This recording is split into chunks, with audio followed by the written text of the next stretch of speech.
You know, the mind is a funny thing.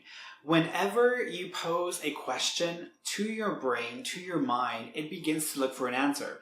Sometimes if you've been trained in what the answer would be, you automatically are going to go through a certain train of thought. Like if you're doing mathematics, and you give yourself a mathematical problem, your brain automatically goes through this process of how to get the answer. And you may use multiplication, you may use division, you may use algebra, but you've trained yourself to try to understand the answer through a series of calculations. The brain is no different. The brain with psychic ability, with psychic understanding and sensing operates very similar to this process, to this method. You ask yourself a question or you pose a question to yourself and your brain immediately tries to find the answer through a set of calculations, through a process. I call this the psychic process. And the reason why I call it the psychic process is because it's something that happens within your brain, and it happens with most of our brains when we are sensing things psychically.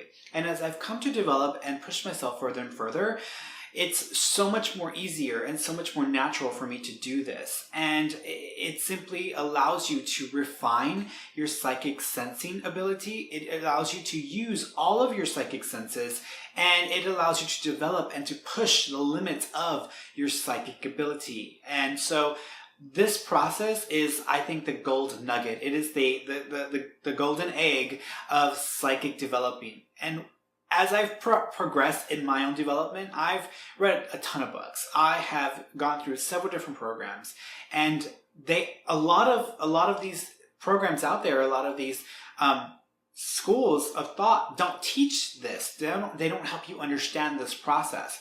And I encountered this process through a good friend of mine and teacher. Her name is Pam Coronado, and she made it very clear how this process works for me through her courses in psychic detective work. So I understood this before I'd met her, but it made perfect sense because she put it into words, and something that I had been running into a few times, but I hadn't really come to terms with or understood the full idea of. She was able to word it for me to help me understand some of that. And I was like, wow, like I get it. I totally get it. This is the most important piece of information that you will receive in any kind of development, whether it's psychic developing, whether it's spirit connection or communication development. This is going to be the most important piece of information. How does the process work? How does your brain receive information? How do you receive information from the psychic senses or from spirit? And this is how you do it. You ready? Okay. So as soon as you ask yourself a question, as soon as you pose a question to your mind, immediately your brain is like Google. You type in what you're wanting to know, and your brain starts to reach for any and all references to this answer, to the answer that will be for your question. So you ask a question, your brain, Google, starts to look out for any reference material, any information that aligns with the answer. The brain does the exact same thing. However, with Google, everything is so well delivered. I mean, you type in, what is acne, right? So you type in what is acne in Google, and it will come back with all of these resources, all this reference material, all this information that helps you understand what is acne, what causes it, where does it come from. And so when you're sensing something psychically and you ask yourself a question and you start to tune in psychically, your brain begins to find any and all pieces of information within your frame of reference, that correlate, that align with the answer. So the reason why I'm very clear about you understanding that it's going to use your frame of reference is because I've lived a very different life than you have. We all have very different experiences. We all have different versions, different ideas, different feelings about things. If I tell you, if I say apple, for example, what are some of you thinking about? Some of you may be thinking about apple pie. Some of you may be thinking about the story from Snow White and the Witch and the Apple, the red apple. Some of you may be thinking about New York and the red apple. We all have different references for what apple aligns with, for what it means. And so when I just say the word apple, your brain is going to reach for anything that associates with apple. That is how the psychic process works. When you ask a question, your brain is going to grab onto any bit of information that aligns with the answer. And that is where it gets really complicated and confusing, because you haven't spent any time understanding what those references are. You haven't spent any time understanding how your mind is trying to feed you and give you information through the use of your psychic senses. So when you are going throughout your day and you sense details, you sense information, you have feelings, you have encounters, you may have a few experiences, psychic experiences, that you can say, oh my gosh, I was psychic in that moment. And it's very clear that you were being psychic in that moment, but you have no idea that you are being psychic way more often than you realize. And because you're not disciplined and you don't understand the process, you're not able to correlate when in your life on a regular daily basis you are having psychic experiences where you're tuning in psychically. So the brain is like Google. So the moment you ask a question, the mind begins to search for any patterns, any bits of information, any thoughts, any feelings, any memories, anything that can correlate to the answer that you are seeking. That information is going to come in very jumbled and it's going to be very abstract because you are trying very hard to understand what it is that you're getting, and it doesn't seem to be a clear, solid answer. You might get a lot of different things happening all at once.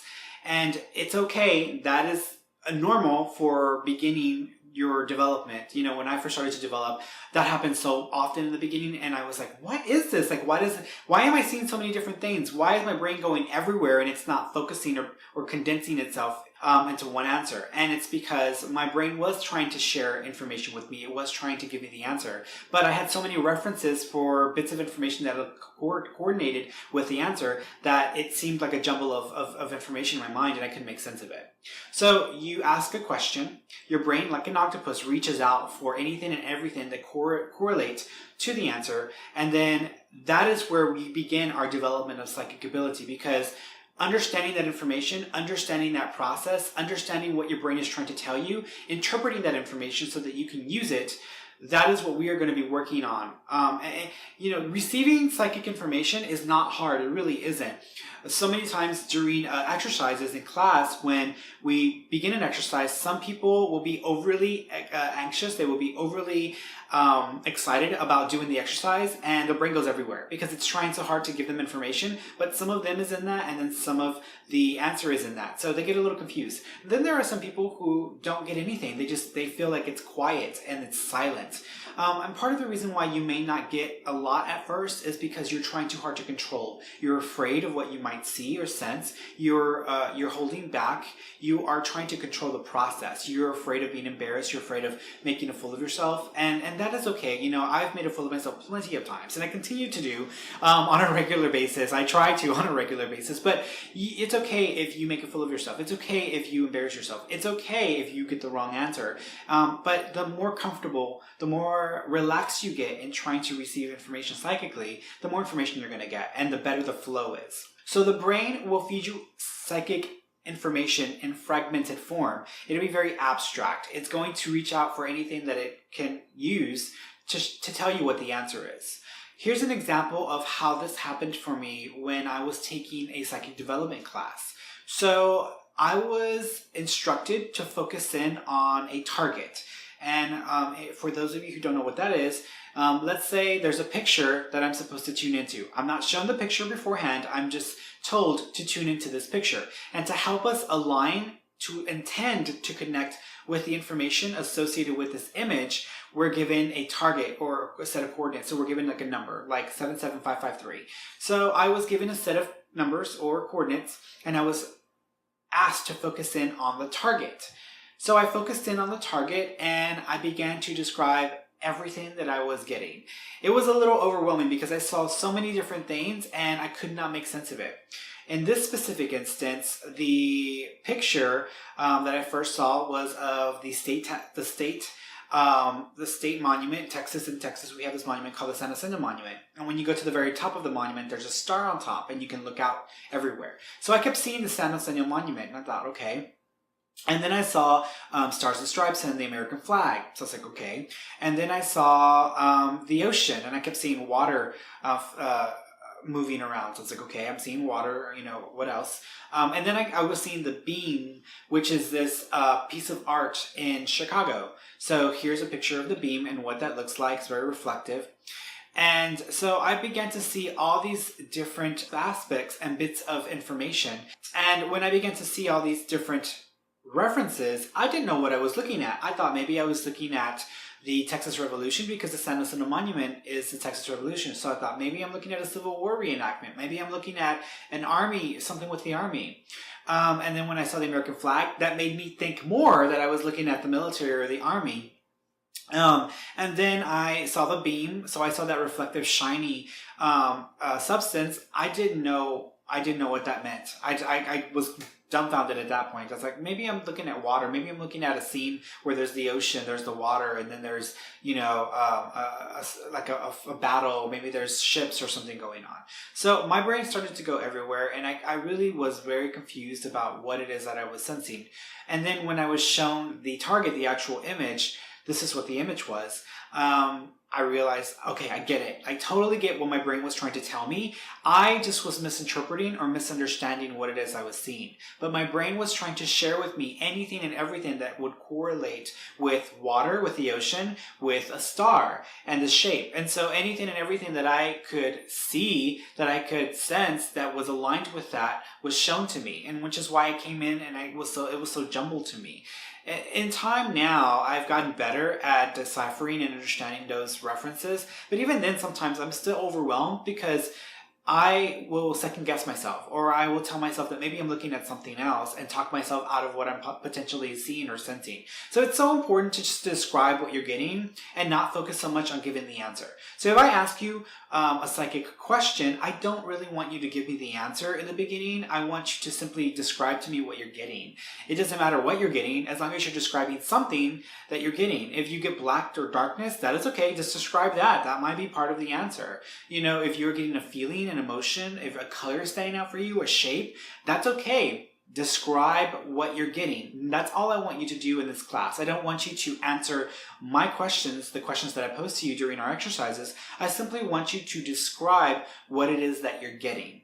That is all I want from you. I don't want you to be right. I don't want you to give me the answer. I don't want you to tell me what something is during our exercises. I just simply want you to share and describe what you get. And that is where the development is going to get revved up, because you are going to start to get good at paying attention to those details and bits of information, and you're going to be less focused on the whole. And when the mind is trying to give you references and information is coming through and it's fragmented, it's like you're trying to take 5 different puzzle pieces from 5 different puzzles, trying to piece them together and make something up and understand something about that. And that is not how psychic ability works. You don't get a complete picture right away. You have to get bits and pieces, pull them together, and make an assumption about what you're looking at. The brain is always trying to give us a story. The mind, the ego, is always trying to make sense and tell us a story. The ego wants you to be right. It wants you to get this answer correct. It wants you to prove to others that you're psychic. It wants you to do a lot of different things. And so it's going to try to take all this information, piece it together, and turn it into something that makes sense. I don't want you to make sense to me. I want you to make nonsense to me, actually. I want you to simply describe what you get and not worry about it being one cohesive idea or one cohesive answer. Just share what you get. And I'm going to be asking you about very specific bits of information and hoping that you will be able to share that with me. And it's okay if you get something wrong. If it doesn't make sense, it doesn't make sense. So just share what you get. That's all I want from you.